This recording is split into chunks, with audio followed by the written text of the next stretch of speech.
తాకట్లో ఉన్న మీ బంగారాన్ని విడిపించి ఆ రోజు ఆన్లైన్ రేటుకి కొంటాం. Sharma gold company. మన దేశంలో కులం అనేది మనకి నచ్చినా నచ్చకపోయినా ఒక సోషల్ రియాలిటీ. కులరహిత సమాజం కోరుకోవటం ఒక ఐడియల్ థాట్. అది చాలా ఉన్నతమైన ఆలోచన.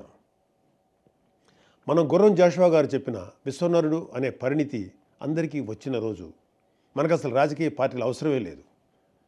నేను కాపు కులంలో పుట్టాను. నా కులం మీద నాకు గౌరవం ఉంది.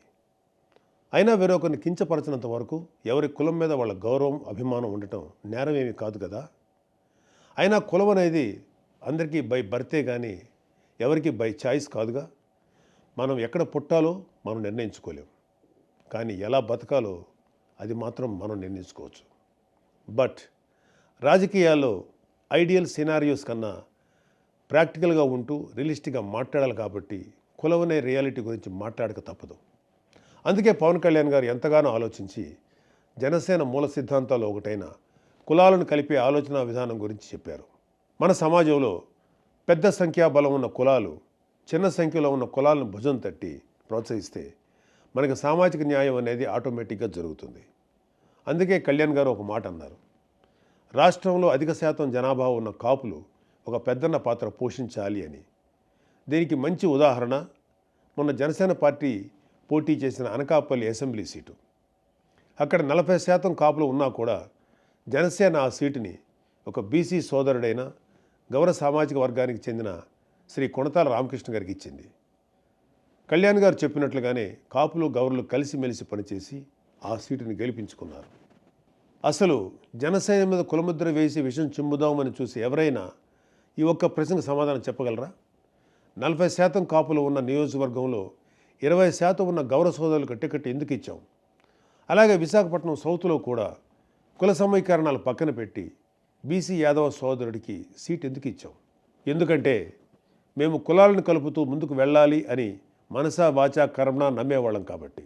కళ్యాణ్ గారి సిద్ధాంతాలను జనం కూడా నమ్మారు కాబట్టి వైజాగ్ సౌత్లో జనసేన అభ్యర్థి వంశీకృష్ణ యాదవ్ గారికి రాష్ట్రంలోనే అత్యధిక శాతం ఓట్లు వచ్చాయి.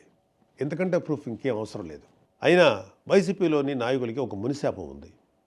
వాళ్ళు నిజం మాట్లాడితే తల 1000 ముక్కలై చస్తారు. నోరు ఇప్పితే చాలు అబద్ధాలు, లేదంటే బూతులు. ఈ రెండు తప్ప ఏమీ రావు వాళ్ళకి.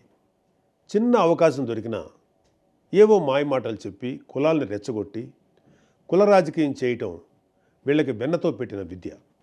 అయినా ముఖ్యమంత్రిని బూతులు తిడితే జైల్లో పెట్టక ముద్దెట్టుకుంటారా?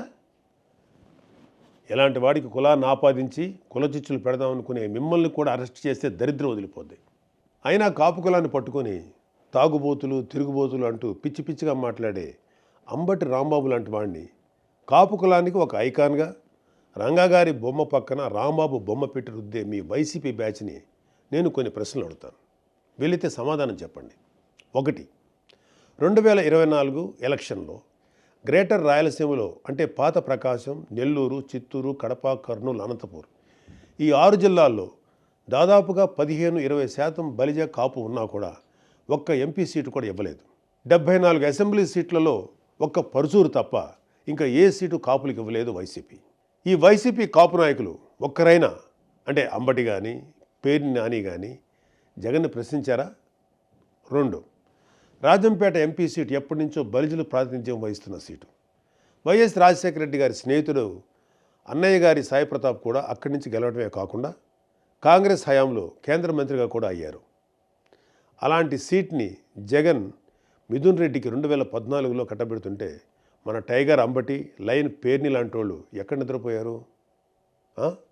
3. అసలు మీకు అంత తెలివే ఉంటే మీరు ఆ పార్టీలో ఎందుకు ఉంటారు? అసలు మిమ్మల్ని మీరు ఒకసారి ప్రశ్నించుకోండి. పవన్ కళ్యాణ్ గారిని ఓడించమని పిఠాపురంకి మిథున్ రెడ్డిని పంపాడుగా, అదే బూతులు తిట్టడానికి ప్రెస్ మీట్ పెట్టమని మిమ్మల్ని పంపేవాడు.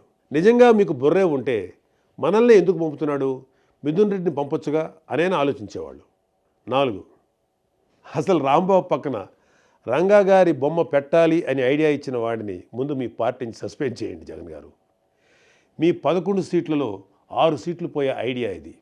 మీకు నిజంగా రంగా గారి మీద అభిమానమే ఉండుంటే ఆయన కొడుకు రాధాని పార్టీ నుంచి టికెట్ ఇవ్వకుండా బయటికి పంపేసి రంగా గారిని తిట్టిన గౌతమ్ రెడ్డిని ఏదో నామకే వాస్తే సస్పెండ్ చేసి మళ్ళీ ఏపీ ఫైబర్ నెట్ చైర్మన్ చేసేవారా?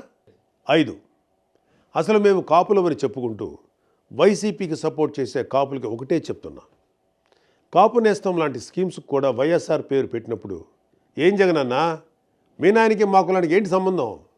మా కులంలో కూడా కోటి రామృతనాయుడు గారు, సీకే నాయుడు గారు, ఒక పుంజాల శివశంకర్ లాంటి లెజెండ్స్ లేరా అని ఎప్పుడైనా అడిగారా మీ లీడర్ని? ముందు ఆయన్ని అడిగి అప్పుడు పవన్ కళ్యాణ్ని ప్రశ్నించండి. ఫైనల్గా ఒకటే చెప్తున్నా, ఇది జెన్-జీ జనరేషన్. కుర్రోళ్ళు అంటూ యమా స్పీడ్గా ఉన్నారు. మీరు ఇంకా రాంబాబు అంటూ రాజనాల కాలం నాటి రాజకీయం చేస్తామంటే మీకు నెక్స్ట్ టైం ఈ 11 కూడా రావు. ఆలోచించుకోండి.